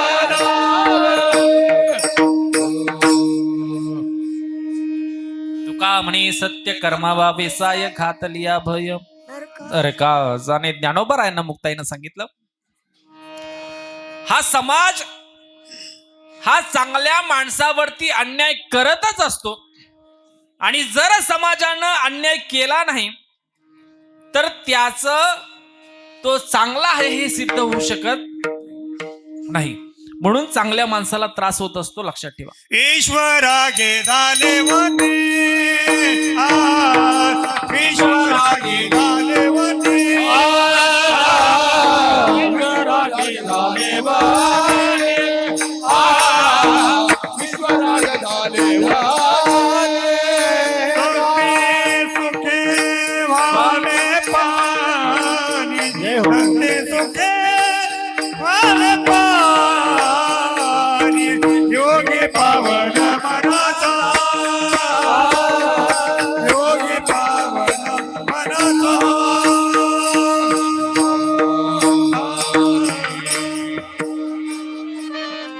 मुक्ताईनं ताटीचे अभंग लिहिले. मुक्ताईनं ज्ञानोबाला समजवलं. ज्ञानालाच अहंकारावरती ज्यावेळेस तडा जातो, ज्ञान रडू लागतं, त्यावेळी वैराग्यानं मुक्ताईच्या मार्फत थाप टाकायची असते, बाळा रडू नकोस म्हणून. आपल्या घरामध्ये सुद्धा मुलं रडत आल्यानंतर आईनं त्यांना समजायचं असतं की बाळा, जगातला मान अपमान आपण सहन करायला शिकलं पाहिजे. यश अपयश आपल्याला पचवता आलं पाहिजे. आणि खूप जर संपत्ती असेल तरी ती संपत्ती सुद्धा आपल्याला पचवता आली पाहिजे. या गोष्टी त्या ज्ञानोबरायांना मुक्ताईनं सांगितलं. ही लोक तुला बोलणारच आहे, खेळताना तुझ्याकडनं काहीतरी चूक होणारच आहे, तुझे मित्र तुला बोलणारच आहे, पण आई वडिलांचं कर्तव्य आहे का त्या मुलाच्या प्रत्येक संकटामध्ये, दुःखामध्ये, आनंदामध्ये, सुखामध्ये तुम्ही त्यांच्या सोबत राहायला पाहिजे. चूक इथं होते का आम्ही आमच्या मुलींशी बोलत नाही, चूक इथं होते आम्ही आमच्या मुलांशी बोलत नाही, त्यांच्या समस्या आम्ही ऐकून घेत नाही. आणि ज्या वेळेस काही संकट उपस्थित होतं त्यावेळेस आम्ही म्हणतो आजची मुलं आमचं ऐकत नाही. कशी ऐकतील? तुम्ही बोललेत का कधी? तुम्ही आपल्या मुलांशी बोलायला पाहिजे. जर बोलला तर ज्ञानोबाची ज्ञानोबा माऊली होते, लक्षात ठेव. मुक्ताई बोलली ना, मुक्ताईनं ताटीचे अभंग लिहिले ना महाराज. आम्ही म्हणतो आमचा बाळू खूप हुशार आहे. अहो, तुमचा बाळू कितीही हुशार असला पण त्या ज्ञानाची मस्ती एकदा डोक्यामध्ये गेली, मग मुक्ताई तुम्ही व्हावंच लागेल. त्या ज्ञानोबाला तुम्हाला सांगावंच लागेल की राजा, तू कितीही हुशार असला ना बाबा, ही हुशारी लोकांसाठी जपून ठेव, समाजकार्यासाठी जपून ठेव. का ठेव? Education is the powerful weapon which brings change in the personality. शिक्षण महत्वाचंच आहे, ते तुझं पर्सनॅलिटी डेव्हलपमेंट करण्याचं उत्तम असं साधन आहे. पण ही पर्सनॅलिटी डेव्हलप करायची असते ती समाज कल्याणासाठी तयार करायची असते. विठ्ठल विठ्ठल.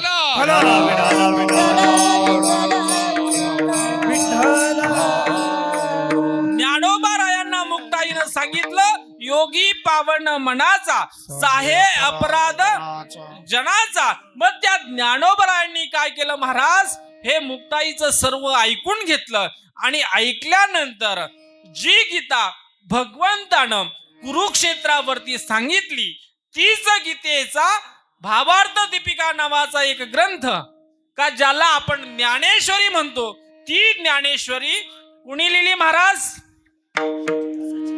सच्चिदानंद बाबांनी. सच्चिदानंद बाबांनी ती ज्ञानेश्वरी लिहिली. आणि आजही ज्या ज्या व्यक्तीनं त्या ज्ञानेश्वरीचं पारायण केलं असेल, ज्या ज्या माणसानं त्या ज्ञानेश्वरीच्या ओळीवरती बोट ठेवलं असेल, ओम नमोजी आद्या वेद प्रतिपाद्या जय जय स्वसंवेद्या आत्मरूपा देवा तुझी गणेश सकलार्थमती प्रकाश म्हणे निवृत्तीदास अवधान.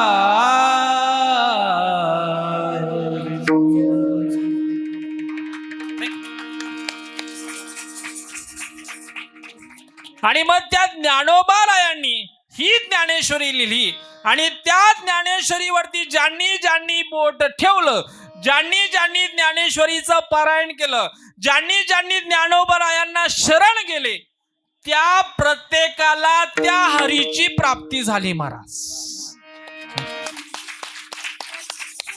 हरी प्राप्तीसी उपाय. बरोबर आहे ना? विठ्ठल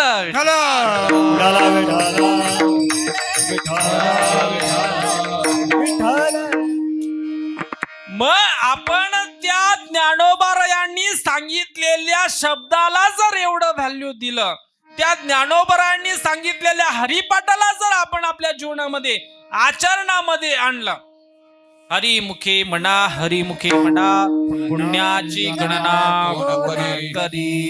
का जो ज्ञानोबाला सांगतात की हा पांडुरंग परमात्मा हा पांडवांच्या घरी होता ना, तो तुमच्या घरामध्ये यायला तयार आहे, पण त्याच्यासाठी तुम्हाला हरिमुखे म्हणा हरिमुखे म्हणा म्हणावं लागेल. नवे नवे जर तुम्ही माझ्या ज्ञानेश्वरीचा आणि माझ्या हरिपाठाचं जरी वाचन नित्य नेमानं जरी करत असाल, तरी सुद्धा तुम्हाला भगवंताची प्राप्ती होईल.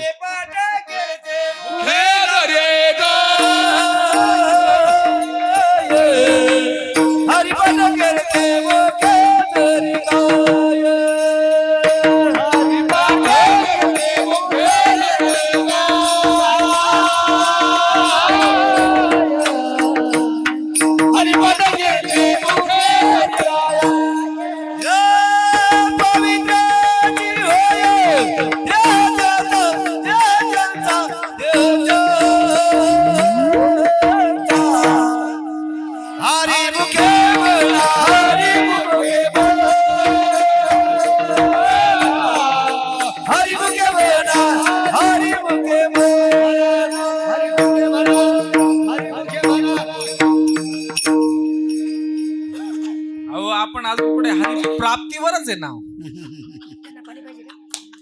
अजून कुठे प्राप्तीवरच आहे. बरं आता याच्यात अजून थोडं खोल सांगतो, आता तुम्ही ऐकणार आहे म्हणून बरं का. कसं आहे, टोपीवाले असले का मी घाबरत असतो थोडं, त्यातली त्याच रामनाथ महाराजांसारखे समोर असल्यावर आपण काय बोलायचं सांगा. आणि मग आता महाराज त्या भगवंताची प्राप्ती आपल्याला झाली पाहिजे, मुद्दा क्रमांक 1. पण मग मला सांगा, तुमच्या आमच्यामध्ये भगवंत नाही का हो? भगवंत आहे ना?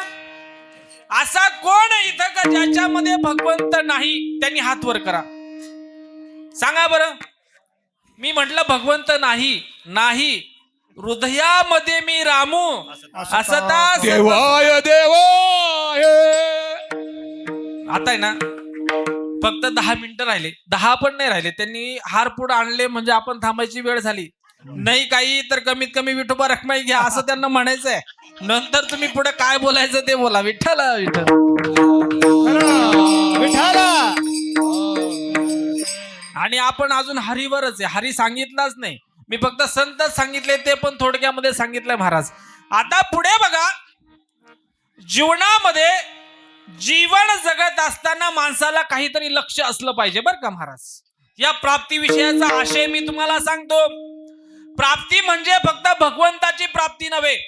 ज्या मनुष्यानं आपला संसार सुखाचा केला पाहिजे, यशाचा केला पाहिजे, ही त्याची झाली प्राप्ती.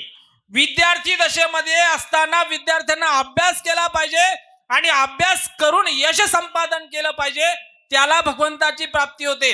विवेकानंद सध्या ग्रंथावली म्हणतात की तुम्ही जर फुटबॉलचे खेळाडू असाल तर फुटबॉल उत्तम प्रकारे खेळा, जगामध्ये तुमचं नाव घ्या.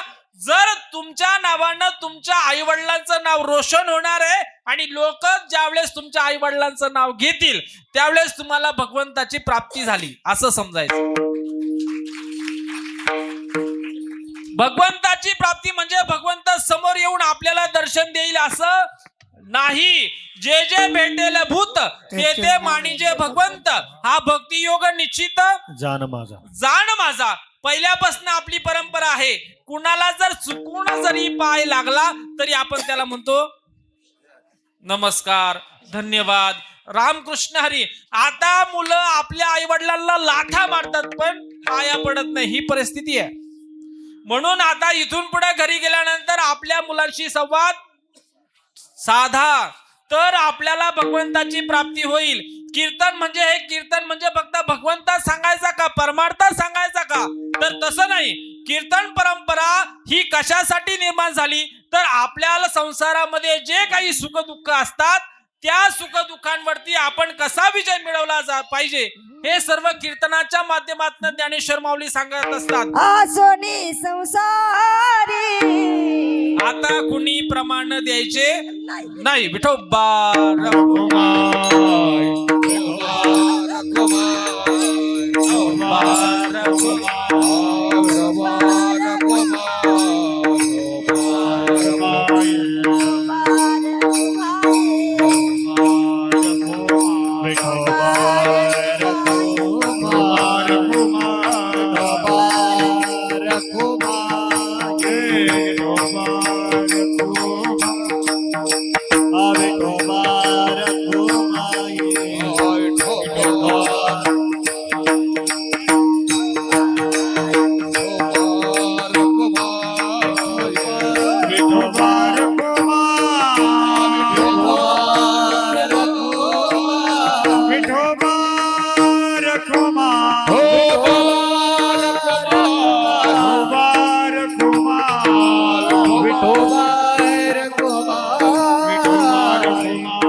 थांबा. आता खाली बसून घ्या सर्व. हरी प्राप्तीसी उपाय धरावे संताचे ते पाय, तेने साधती साधन तुटती भवाची बंधनी. फक्त 5 मिनिटांमध्ये आता हे कीर्तन संपणार आहे. हा फोटो काढू ना आपण नंतर फोटो काढू. मी हार काढत नाही, तुम्ही काळजी करू नका. कीर्तन होई शेवटी झालं का मग आपण हार काढू, कारण हाराशिवाय तुम्हाला कीर्तन कर असं आहे का? बरं ठीक आहे. फक्त एक हार आमच्या विनेकरांना द्या.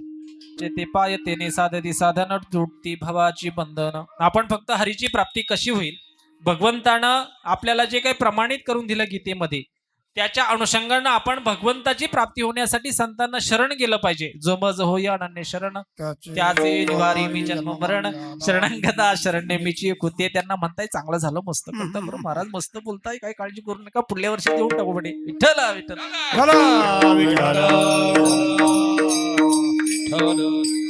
कसं माझ्याकडे पण आहे ना तुमच्या थोर मोठ्यांचे आशीर्वाद आहे बरं का.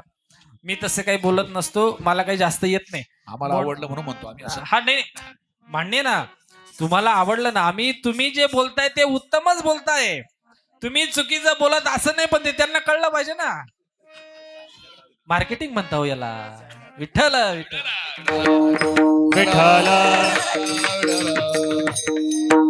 थोरा मोठ्यांचं ऐकावं लागतं. कीर्तनकाराचं शेवटच्या खुर्चीवरती लक्ष असलं पाहिजे नाही का. काय झालं, एका घरामध्ये नवीन लग्न झालं होतं, थोडक्यात 2 मिनिटात सांगतो. आणि ते नवीन लग्न झालं, नवरी अशी लाजत लाजत लाजत घरामध्ये आली. आणि आल्यानंतर 4-5 दिवस लग्नाला झाले, पहिलं परतमूळ झालं. आणि ते जोडपं आणि त्या मुलाचे आईवडील घरामध्ये एकटेच होते.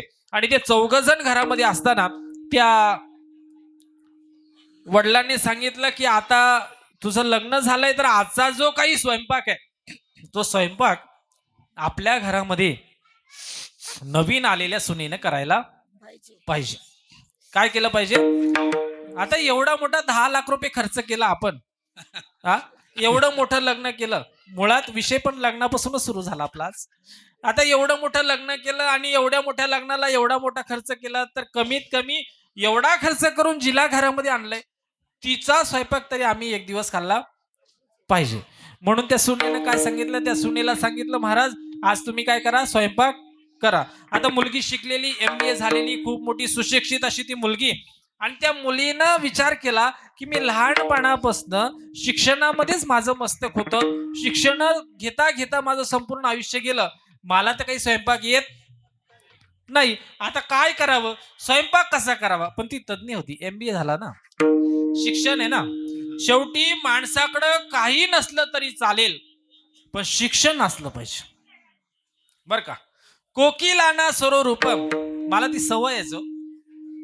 कोकिलाना स्वरूपम स्त्रीना रूपम पतिव्रत विद्या रूपम कुरूपाना क्षमा रूपम तपस्विनाम. तुम्ही दिसायला कसे याला महत्व नाही, तुमच्याकडे काहीतरी विद्या असायला पाहिजे बर का. आणि मग त्या मुलीने विचार केला की आता आपल्याला स्वयंपाक बनवायला लावलाय, तर आपण बनवला पाहिजे. मग ती MBA झालेल्या मुलीच्या हातामध्ये आयफोन होता. काय होता? आयफोन, सर्वात महागडा फोन. 10 लाखाचं पॅकेज असणारी ती मुलगी, तिच्या हातामध्ये आयफोन. मग तिनं विचार केला आपण ह्या युट्यूबला टाकू की मला अमुक अमुक भाजी बनवायची, तिथे सर्व रेसिपी येईल आणि जशी रेसिपी येईल तशी आपण भाजी बनवू. मग त्या मुलीनं ते आयफोन काढला. महाराज हे कीर्तनातलं नाही, फक्त थोडंसं मनोरंजन म्हणून. आणि मग त्या मुलीने टाकलं बटाट्याची चटणी कशी करावी. तिथं सर्व लिहून आले, 2 बटाटे घ्या, उभे कापा, आडवे कापा, 2 चमचे मीठ घ्या, 2 चमचे मिरची घ्या, 2 चमचे तेल घ्या, काही राहिलं तर तुम्ही टाकून. आणि मग त्या मुलीनं स्वयंपाक करायला सुरुवात केली. सुरुवातीला काय केलं तिनं, त्या रेसिपीत लिहिलं होतं का पहिला गॅस पेटवा. मग गॅस पेटवताना काय करायचं हा मोठा प्रश्न. मग तिनं बघितलं लायटर आहे, त्या लायटरनं गॅस पेटवला, कढई ठेवली गेली, वाचत राहिली मुलगी. 2 चमचे तेल टाका, तिनं टाकलं. 2 चमचे मोहरे टाका, 1 चमचा जिरे टाका, थोडासा कांदा टाका, तो परतून घ्या. नंतर त्याच्यामध्ये थोड्याशा मिरच्या टाका, थोडेसे शेंगदाणे. तुम्ही म्हणणार महाराज तुम्हाला बरंच माहिती हो, घरी हेच करतात काय. माझ्याही बायकोचं MBA झालेलं आहे, त्याच्यामुळे काळजी करू नका. आणि मग आता तिने हे सर्व टाकलं, नंतर बटाटे टाकले महाराज, आणि स्वयंपाक रेडी झाला. आता रेडीच करावा लागेल ना, आता 5 मिनिटं आहे. काय पर्याय नाही आपल्याकडे. स्वयंपाक रेडी झाला, सर्व ताटामध्ये वाढलं गेलं, सर्वांना वाढण्यात आलं. 4 जण जेवायला बसले आणि घरातला त्या सासूबाईनं पोळीच्या साह्यानं त्या बटाट्याच्या चटणीला हात लावला आणि तिने तो घास आपल्या तोंडामध्ये टाकला. पण आता काय असते, आजकालच्या जगामध्ये सासूचं तसंही नाव बदनाम असल्यामुळं ती एक शब्द काही बोलली नाही. तिनं बोलले का आता एवढ्या दिवस फक्त लग्न जमत नव्हतं, इकून तिकून लग्न केलं, मी काय बोलली, मुलीला रागाला गेली निघून, तर काय करायचं. बरं आजकालची जाती ना ती परत येते का नाही याची गॅरंटी नाहीये, आहे का नाही. आता लय अवघड आहे महाराज. तुम्हाला सांगतो का मुलींना खूप प्राधान्य आहे. फक्त मुलींनी मुलीचे संस्कार जपले पाहिजे एवढं महत्वाचं आहे, बस बाकी काही नाही. मग त्या सासूनं गुपचूप राहिली. नंतर आपली बायको काही बोलत नाही हे सासऱ्याच्या लक्षात आलं, म्हणजे काहीतरी नेमकं काळं बेरं आहे. मग त्या सासऱ्यानं थोडीशी चटणी घेतली आणि तोंडामध्ये टाकली. यानं विचार केला का आतापर्यंत एवढ्या दिवस आपल्या लग्नाला झाले, तिच्या शब्दापुढं आपला एक शब्द कधी पुढे गेला. खुशाल नाही म्हणता राव तुम्ही. बायकोच्या शब्दापुढे आपला शब्द कधी गेलाच नाही. ती म्हणेल तीच पूर्व दिशा, असा आपला हा 34 वर्षाचा संसार. आणि त्याच्यात आता लग्न झालं, आता आपण कसं बोलावं, ती बोलली नाही. मग सासराही शांत बसला. मग या दोघा त्या बाईला असं वाटलं का आपला स्वयंपाक खरंच छान झालाय, उत्तम झालाय, आणि म्हणून कोणी काही बोलत नाही. मग आता शेवटी त्या मुलाने काय केलं, मुलानं ती चटणी घेतली आणि आपल्या तोंडामध्ये टाकली. त्याला समजलं काहीतरी गडबड आहे. त्यानं मनात विचार केला, बाप म्हणत होता हिच्याशी नको, दुसरी पाहतो हिच्यापेक्षा, ही MBA डबल MBA बघतो, एवढी सुंदर आहे त्याच्यापेक्षा चांगली बघतो, मी सांगतो त्या मुलीशी लग्न कर, काय अडचण आहे. यानं सांगितलं असं नाही महाराज, हा सर्व प्रेमाचा विषय. फक्त आमचं चुकलं असंय का आमचं प्रेम भगवंतावर असायला पाहिजे, ते व्यक्तीवर आहे. एवढीच अडचण झाली, बाकी काही अडचण नाही झाली. त्या गोपिकेंचं सुद्धा प्रेम होतं, पण त्या गोपिकेंचा दादला हा कोण होता, भगवंत होता महाराज, तसा आपला नाही. एवढीच गोष्ट झाली. मग त्यानं विचार केला, हे म्हणत होते नको, आणि जर आपणच तोंड खोललं तर मग आपलीच जाणार, त्याच्यापेक्षा आपणही शांत बसा. आता त्या मुलीने जो स्वयंपाक केला होता तिचा नंबर आला, तिनं ते ताटातला घास आपल्या तोंडामध्ये टाकला आणि तिला आता कळलं की याच्यामध्ये काय नाही महाराज, मीठ नाही, आहे का नाही. अगदी परमार्थामध्ये सुद्धा तसंच असतं महाराज. परमार्थामध्ये परमार्थ करत असताना जसा स्वयंपाकघरामध्ये मीठ नसल्यावरती जसं अन्न बेचव लागतं, तसं परमार्थामध्ये अखंड हरिनाम सप्त्याची गरज असते का ते सप्ते.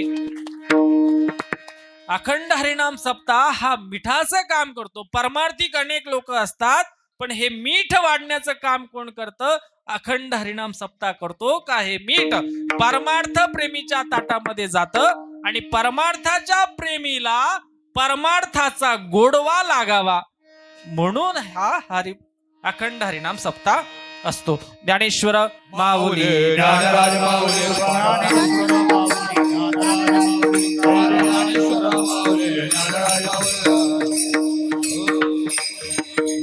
असा सप्ताह. आता मी इथं जाता जाता अजून एक गोष्ट सांगणार आहे, महत्वाची आहे, तुम्ही सर्वजणांनी लक्षात ठेवा. निवृत्ती महाराज दराडे,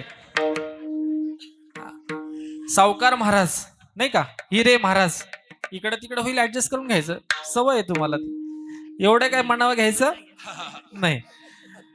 तर मी तुम्हाला ही गोष्ट याच्यासाठी आवर्जून सांगतोय का सप्ताह करायचा आहे, मीठ वाढायचंय, सर्वांना गोडवा द्यायचा आहे. पण आता GST जरी कमी झाला तरी सुद्धा पैसे दिल्याशिवाय मीठ येत असते का महाराज, नाही येत. आता माझे त्यांचे संबंध चांगले, पण मला पण 10,000च्या खाली ते पाकिट भरणार नाही याची मला गॅरंटी आहे. पण मी जाताना त्यांच्याकडनं 1 रुपया नाही नेणार, हा पण माझा शब्द आहे. वर्ण मी त्यांना सांगितलं, महाराज तुम्ही व्हिडिओ शूटिंग वाला बोलवा, तुमच्या कार्यक्रमाला शोभा येते ना, त्या व्हिडिओ शूटिंगचे 1000 रुपये मी देतो, तुम्ही काळजी करू नका. हा सप्ताह तुमच्या सर्वांच्या सहयोगानं झाला पाहिजे. आमच्यासारखे येणारे पैसे घेऊन जाणारे तो विषय लांब ठेवा, पण सप्ताह हा तुमच्या सारख्या सर्वांच्या सहकार्यानं झाला पाहिजे. धर्माचे पालन करणे पाखंड खंडन. जो माणूस चांगलं काम करत असतो, सावकार साहेब असतील, हिरे साहेब असतील आणि दराडे महाराज असतील, आणि आमचं नाव ज्यांचं राहतं आज ते उपस्थित नाही, ते पंढरीनाथ महाराज डांगे साहेब असतील, या सर्वांचे हात मजबूत करण्याचं काम तुमचं आहे महाराज. आणि ते हात तुम्ही मजबूत केले पाहिजे. तर कशाने कराल, तर उद्या येताना एक एक पाकिट घेऊन यायचं, म्हणजे त्यांचे हात थोडेसे मजबूत होतील. कारण कसं आहे, महाराज जरी त्यांच्या ओळखीचे असले पण बाकीचे त्यांच्या ओळखीचे नसतात. साऊंड सिस्टीमला त्यांना पैसे द्यायचे, मृदुंगाचार्यांना द्यायचे, टाळकरी विनेकरी आमच्यासोबत येणारे महाराज लोक, या हारांचा खर्च अनेक पैसा आहे नाही का, अनेक ठिकाणी पैसे जात असतात. मग धर्म कार्याला म्हणून तुम्ही सर्वांनी थोडी थोडी मदत करा. मी पण माझ्याकडनं मदत करेल, तुम्ही करा. काय का कारण असं आहे का मी विश्व वारकरी संघ नाशिक जिल्ह्याचा उपाध्यक्ष आहे. या नात्यानं माझं कर्तव्य आहे का कुठेही सप्त्यामध्ये कीर्तनकारामुळे जर कीर्तन बंद पडणार असतील तर मी फुकट कीर्तन करायला तयार आहे. म्हणजे कीर्तनकार म्हटला की तुम्हाला 10,000चं पाकिट आमच्याकडे भरायला पैसे नाही, त्या कमिटीने जर मला असं सांगितलं, तुम्ही काळजी करू नका, तुम्ही ज्या ठिकाणी असाल तिथून फोन करा, महाराज आता आम्हाला 9 ते 11 कीर्तन करायचंय, मी 1 रुपया न घेता तिथं येईल. पण फक्त हा सप्ताह चालू राहिला पाहिजे, लक्षात ठेवा. हा, हे अखंड हरिनाम सप्ताह, देवाचं नाम कायमस्वरूपी झालं पाहिजे, एवढं लक्षात ठेवा. विकास महाराजांची एक इच्छा आहे म्हणून मी थोडंसं म्हणतो आणि आपण आपल्या सेवेला पूर्ण विराम देऊ. पण ही सेवा जे काही मला जे येतं ते आमचे गुरुवर्य हरिभक्त परायण वैकुंठवासी राजाराम महाराज आव्हाड सर यांच्याकडे मी हे सर्व गोष्टी शिकलेल्या आहोत. ऐका दादांनो, हो ऐका दादांनो, ऐका दादांनो, हो ऐका दादांनो, ऐका दादांनो, हो ऐका दादांनो, ऐका दादांनो, हो ऐका दादांनो, ऐका दादांनो, हो ऐका दादांनो, ऐका दादांनो, हो ऐका दादांनो, ऐका दादांनो, हो ऐका दादांनो, ऐका दादांनो, हो ऐका दादांनो, ऐका दादांनो, हो ऐका दादांनो, ऐका दादांनो, हो ऐका दादांनो, ऐका दादांनो, हो ऐका दादांनो, ऐका दादांनो, हो ऐका दादांनो, ऐका दादांनो, ऐका दादांनो, हो ऐका दादांनो. येथून पुढे बरे होईल, येथून पुढे बरे होईल, भक्ती सुखे द्वंद्व वाढेल, फेरा 84चा चुकेल, धन्य मोकाशी मी आलो रायाचा जोशी. ऐका दादांनो, हो ऐका दादांनो, ऐका दादांनो, हो ऐका दादांनो, ऐका दादानो, हो ऐका दादानो, ऐका दादानो, हो ऐका दादानो, ऐका दादांनो, हो ऐका दादांनो, ऐका दादानो, हो ऐका दादानो, दादांनो, हो ऐका दादानो, ऐका दादानो, हो ऐका दादानो, दादानो, हो ऐका दादानो, ऐका दादानो, हो ऐका दादानो, हो ऐका दादानो, हो ऐका दादानो. निवृत्ती राया निवृत्ती राया, निवृत्ती राया निवृत्ती राया राया माझा, निवृत्ती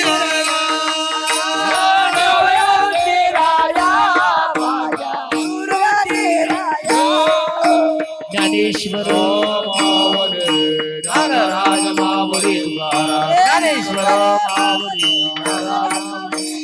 ज्ञानेश्वर माऊली ज्ञानराज माऊली माऊली ज्ञानराज माऊली जय विठ्ठल जय हरी जय विठ्ठल जय विठ्ठल जय विठ्ठल जय विठ्ठल